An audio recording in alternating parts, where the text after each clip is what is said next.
Lamarckism evolution का एकदम basic topic है। जो भी विद्यार्थी इवोल्यूशन पढ़ता है वो हमेशा लामार्किज्म से ही अपने पढ़ाई को स्टार्ट करता है और लामार्क डार्विन यहीं से उसका कॉन्सेप्ट स्टार्ट होता है। लामार्किज्म, ठीक है। ऑब्वियसली बहुत बड़े साइंटिस्ट थे, जीन बैप्टिस्ट डी लामार्क, और इनका कालखंड जो है बड़ा पॉपुलर कालखंड रहा है। 1977 क्यों लिख रहे हैं, 1744 से 1829 तक। और इन लोगों ने दुनिया में घूमकर, देखकर, समझकर कई प्रकार से काम किया। इनका जो थ्योरी है, अगर थ्योरी के बारे में बोलना हो तो हम लोग बोलते हैं इनका थ्योरी था इनहेरिटेंस ऑफ एक्वायर्ड कैरेक्टर्स। मतलब सीधा साधा अगर हम लाइन में कहें कि माता पिता जो सीख रहे हैं स्पेशलाइजेशन, जो अपने जीवन में वो काफी मेहनत करके सीख रहे हैं, उस वातावरण के अनुसार अपने आप को ढालने के लिए सीख रहे हैं, वह अगले जनरेशन में भी जाएगा। इनका अप्रोच गलत नहीं था, क्योंकि उस वक्त जितना मैक्सिमम जो साइंटिफिक टूल था उस बेसिस पर इन्होंने इस चीज को बहुत तरीके से निकाला। लेकिन नहीं होता है कि आप अगर जीवन में विरोध को अगर आप टैकल कर लेते हैं तो फिर तो विरोध को ये टैकल नहीं किए, फिर बाद में कुछ लोग किए भी, उसको नियो लेमार्किज्म कहते हैं। इन्होंने कुछ किताबें भी लिखी जो कि बहुत प्रसिद्ध किताबें हैं, जो ब्रिटेन का सेंट्रल लाइब्रेरी है, उसका रॉयल लाइब्रेरी जो है, वहां पर ये सब चीजें मिल जाती हैं। एक इन्होंने पुस्तक लिखी फिलॉसफी जूलॉजी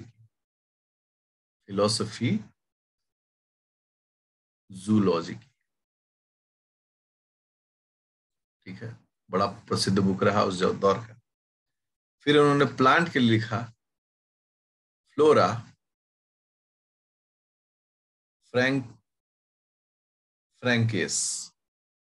फ्रैंकिस भी बहुत पॉपुलर रहा। फिर उन्होंने डिक्शनरी भी लिखा, डिक्शनरी डिक्शनरी दी बोटानिक, मतलब प्लांट्स का एक उन्होंने डिक्शनरी भी लिख दिया। काबिल आदमी थे, ढेर सारा इन्होंने चीज लिखा। बट ये सब चीजें जो बायोलॉजी टर्म है, लोग कहते हैं कि बायोलॉजी शब्द भी इन्होंने ही दिया, लामार्क ने दिया। इसको आज हम लोग पढ़ते हैं, ठीक है। तो बड़े घनघोर विद्वान थे, इसलिए उन्होंने इतना सारा नाम दिया। साथ ही बायोलॉजी नहीं, अरे वर्टिब्रेट एंड इनवर्टिब्रेट, ये शब्द भी इन्होंने ही दिया। और हमारे यहाँ तो हजारों साल पहले दे दिया गया, लेकिन हम लोग गुलाम थे, तो गुलाम का तो शौर्य और गुलाम का प्रताप नहीं न देखा जाता है, ठीक है। तो लेकिन है, अब है तो है।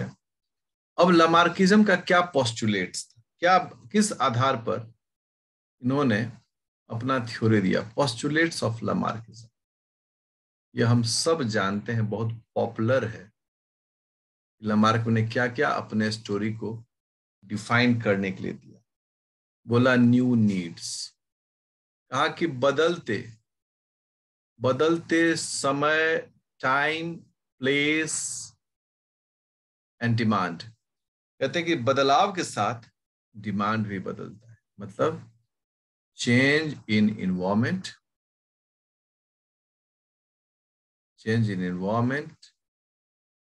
Directly proportional to change in need.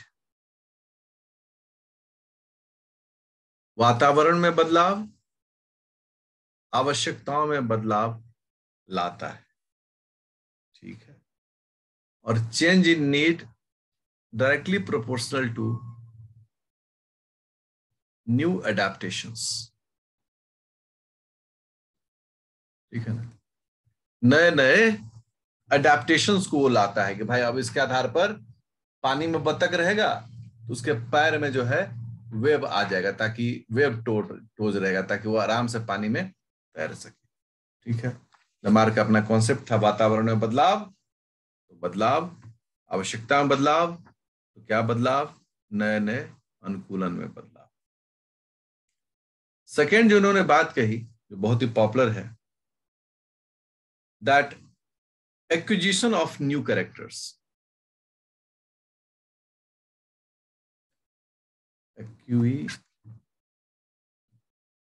Acquisition of new characters, ये तो बहुत हल्का टॉपिक हम आप लोग बता रहे हैं। अब जब हमने क्या कहा कि बदलाव, पर्यावरण में बदलाव हुआ, नीड में बदलाव हुआ, तो अपने में ये बदलाव करेगा। तो कुछ ऐसी चीजें होंगी जो यूज में आएंगी, यूज एंड, कुछ ऐसी चीजें होंगी जो डिसयूज हो जाएंगी। तो यूज एंड डिसयूज थ्योरी दिया है।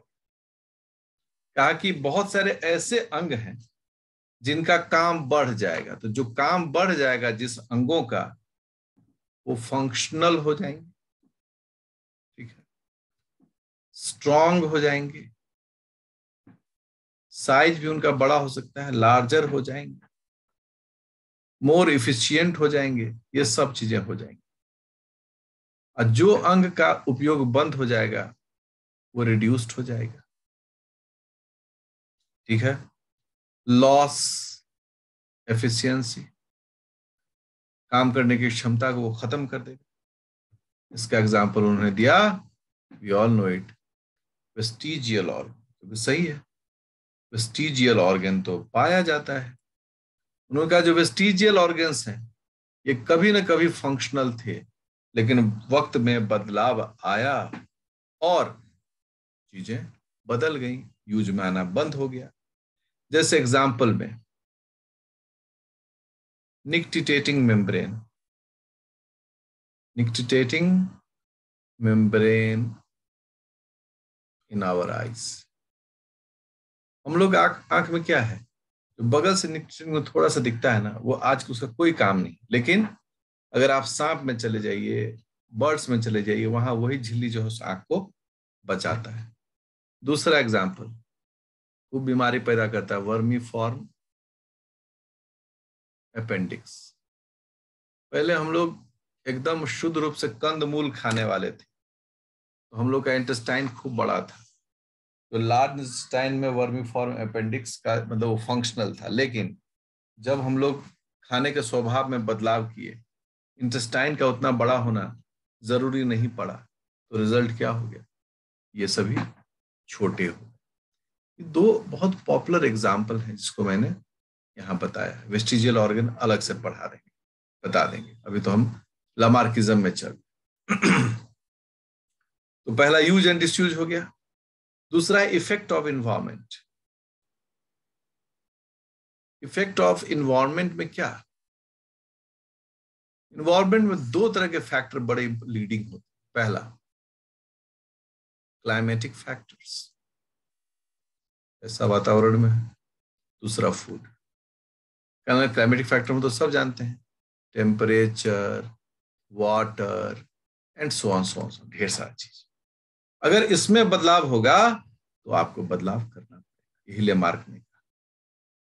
ये हो गया acquisition of new characters. Third point जो था वो था इनहेरिटेंस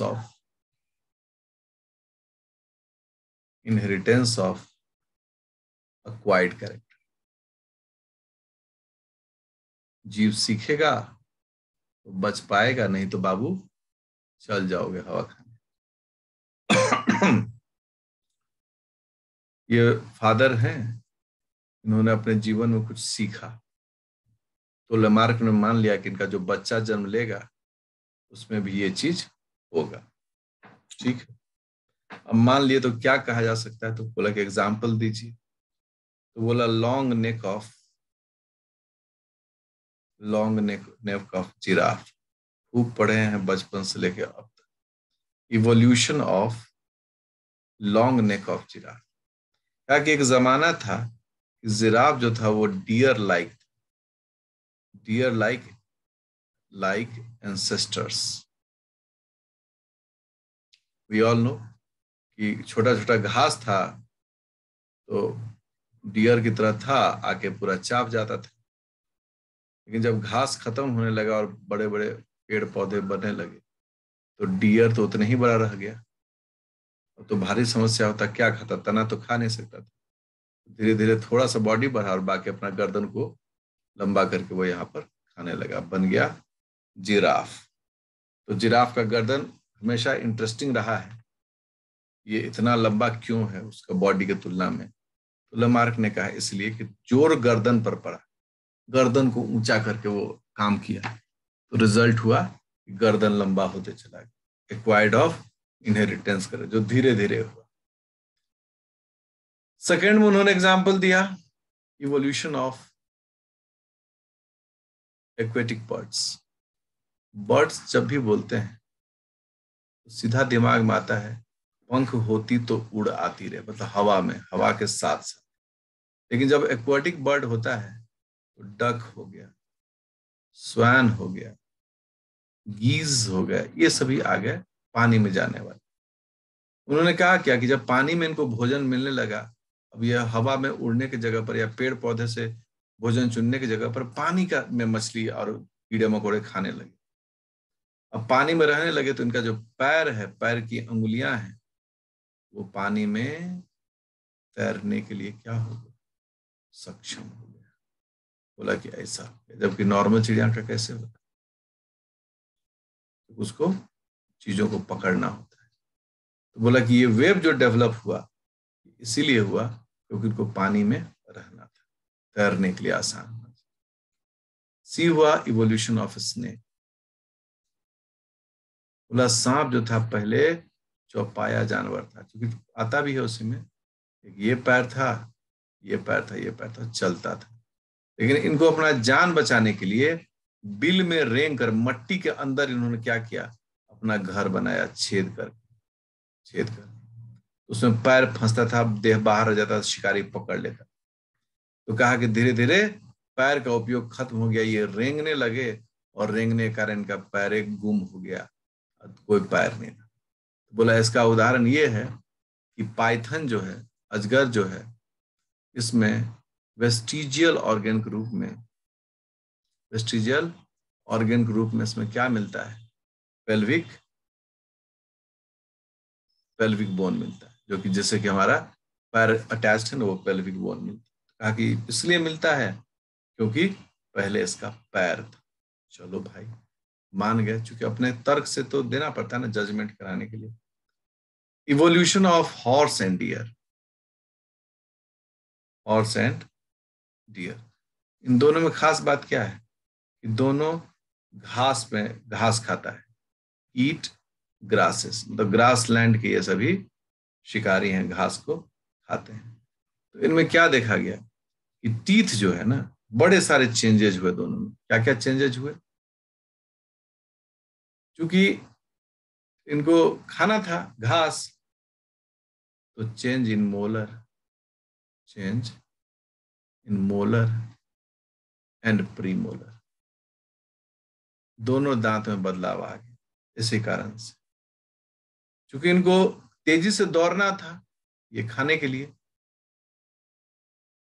अब दौड़ने के लिए, अगर दौड़ने के लिए करते हैं तो इनका पैर की अंगुलियां जो है ना, पैरों की अंगुलियां घट गई,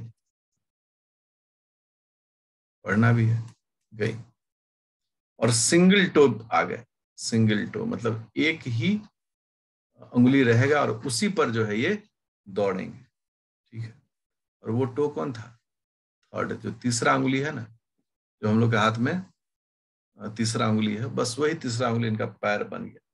और बाकी सब वेस्टिजियल हो गया, लाइक फ्लिंट बोन क्या हो गए, वेस्टिजियल हो गए, जो इसके अगल बगल में रहते हैं। हॉर्स के एवोल्यूशन में आपको ये सब चीज देखने का मौका मिलेगा। प्रूफ पर प्रूफ जो है मेंडल लमार्क जो है वो दिए जा रहे हैं। फिर उसके बाद उन्होंने नेक्स्ट जो एग्जाम्पल है वो था eyes of mole. Eyes of mole, तो मोल हमेशा कहाँ रहता है, जमीन के अंदर, जमीन के अंदर रहता है। तो कितना चाहिए आंख? तो आई जो है ना वो रिड्यूस्ड, क्योंकि आंख अब जमीन के अंदर रहता है तो उसको लाइट कहाँ से मिलेगा, उसका आंख का यूज होना बंद हो गया तो आंख हुआ रिड्यूस्ड। फिर जो नेक्स्ट एग्जाम्पल लिया गया वो लिया गया फ्लाइटलेस बर्ड्स, क्योंकि सब जानते हैं कि चिड़िया हवा से बात करती है, बट ऐसी चिड़िया जिसके पंख नहीं के बराबर हो, रिड्यूस्ड हो, तो वो हो गया फ्लाइटलेस बर्ड। जैसे कीवी, कीवी कहाँ मिलता है? न्यूजीलैंड में, न्यूजीलैंड। ऑस्ट्रिच, ऑस्ट्रिच कहाँ मिलता है? अफ्रीका में, ठीक है। जैसे ईमू, ईमू कहाँ मिलता है? ऑस्ट्रेलिया में। ये सब ऐसे बर्ड हैं, ऑस्ट्रेलिया, ये ऐसे चिड़िया हैं, ऐसी चिड़िया जो उड़ नहीं पाती हैं। क्यों उड़ नहीं पाती हैं? क्योंकि उनको उड़ने की जरूरत नहीं है। शरीर जो था वो जमीन पर ही रहने लगा और धीरे धीरे जमीन पर ही खाना पीना खाने लगे। तो छोटा छोटा पंख है, लेकिन उस पंख को अब सिर्फ उनके लिए तो बेचारे के लिए वेस्टेज है, और समझिए कोई काम का चीज नहीं। Pinna muscle, pinna muscle, muscles of human. हम लोगों में पिन्ना मसल को भी देखा गया। क्या देखा गया? कि जानवर अपना कान घुमाते हैं, लेकिन चूंकि हम लोगों में नेक है, नेक इन ह्यूमन, ह्यूमन में जो नेक है ना, इसलिए पिन्ना मसल्स जो है वो रिड्यूस्ड हो गया, कान घुमाने वाला मसल। नहीं तो हम लोग भी क्या करते हैं, कोई पीछे से आवाज देता सुनते हो, हमारा कनवा घूम जाता। कुछ कुछ लोग होते हैं जिनमें थोड़ा थोड़ा पिन्ना मसल हिलता है। तो ये सारे एग्जाम्पल जो हैं वो लेमार्क ने अपने स्टेटमेंट को जस्टिफाई करने के लिए दिया। ऑब्जेक्शंस की बात करें, कई लोगों ने कहा, बोला कि ट्रीज जो है ना, trees are primitive than grasses. बोला बताओ, पहले पेड़ आया इवोल्यूशन में टाइम स्केल में, और बाद में घास आया, तो पेड़ डोमिनेंट की घास डोमिनेंट? तो बोला घास बोला पेड़ डोमिनेंट, घास तो बहुत छोटा छोटा बेचारा पिद्दी सा है, अब पेड़ देख लीजिए। तो अगर यही होता तो इतना ताकतवर पेड़ की जगह पर इतना घास क्यों आता? सिर्फ पेड़ ही पेड़ रहता। बोला अरे हाँ, पॉइंट है भाई इसमें। दूसरा ऑब्जेक्शन में क्या कहा गया कि अगर देखें कि जो इंसान है, जैसे मान लो कि एक महिला है और उसके, जिसे हम लोग लेते हैं चाइनीज जापानीज, जापानीज वीमेन, ठीक है ना, जिसको ये कहता है स्मॉल फीट, जापानीज या चाइना में बहुत पॉपुलर है, स्मॉल फीट ऑफ चाइनीज ले लेते हैं, चाइनीज वीमेन। चाइना में क्या माना गया? जिन महिलाओं का पैर छोटा होगा वो तो एकदम साक्षात लक्ष्मी होंगी। तो अब कैसे पैर छोटा रखा जाएगा? तो आयरन शू यूज किया गया।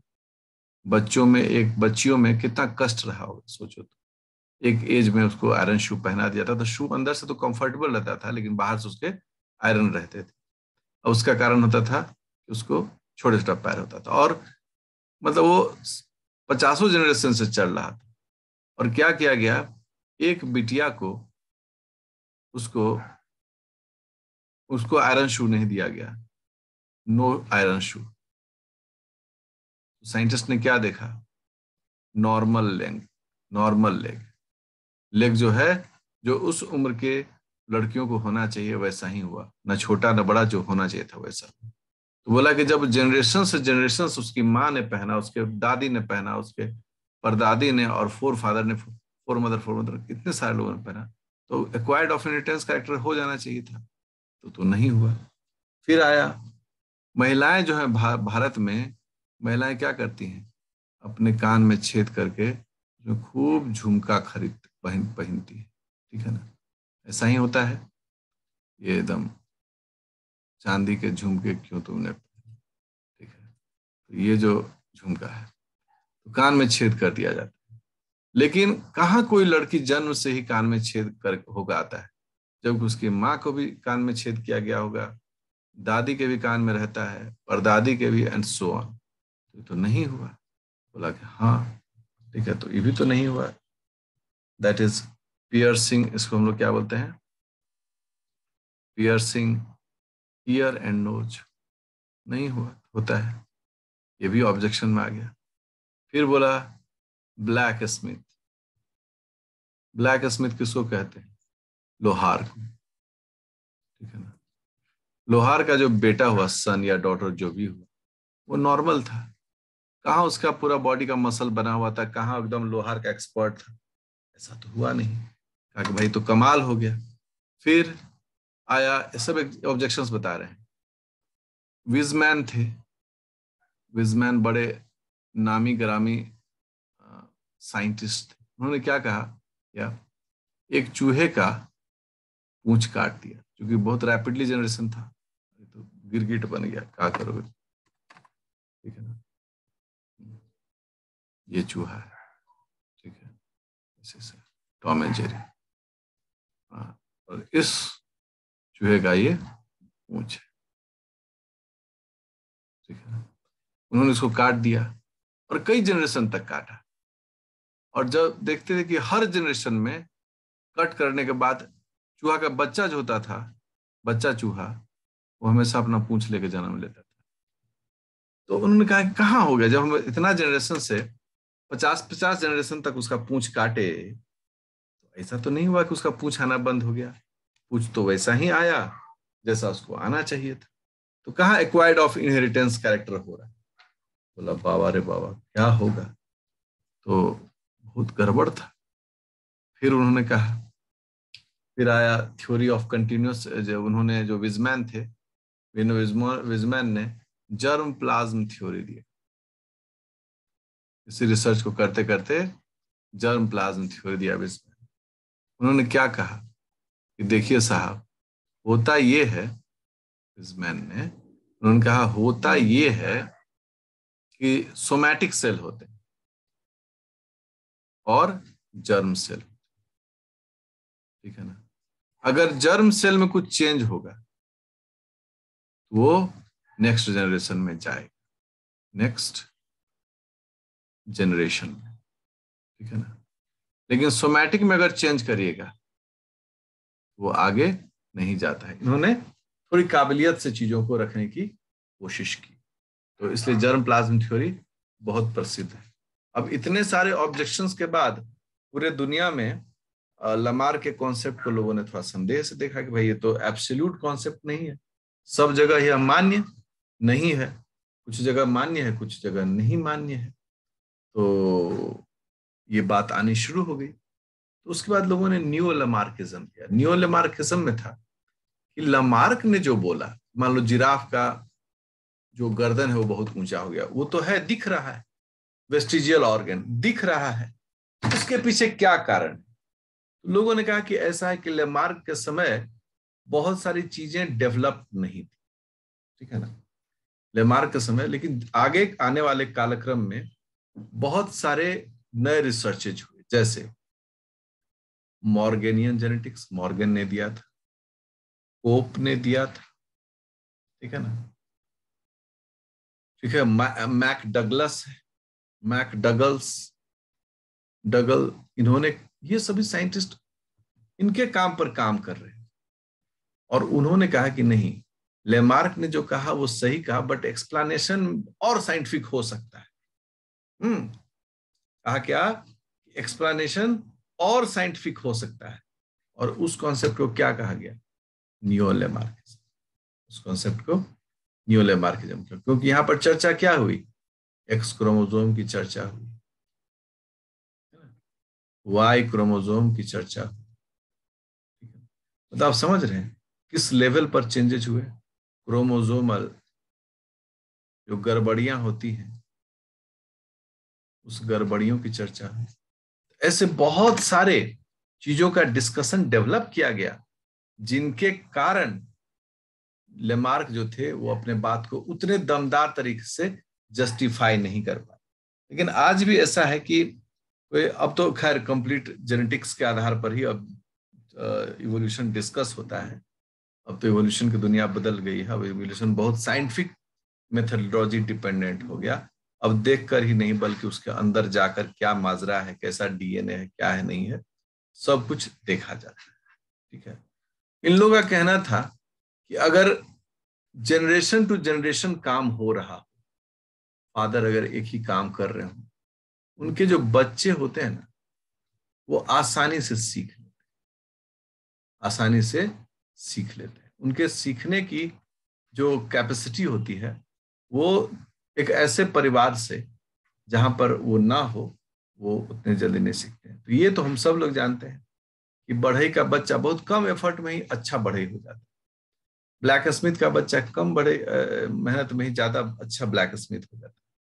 तो इसी को कॉन्सेप्ट को उन्होंने कहा कि घराना होता है कलाकारों का। तो पिता गायक हैं तो बेटा भी कम एफर्ट में गायक बन सकता है, लेकिन उनको एक्सपर्ट मतलब चैंपियन बनने के लिए काफी मेहनत करना होगा। तो मान लो अगर फादर ने 100 मेहनत किया है तो बेटा 90 मेहनत में भी फादर के बराबर पहुंच सकता है। तो ये इन लोगों का बेसिक न्यू डार्विनिज्म का एक अप्रोच था।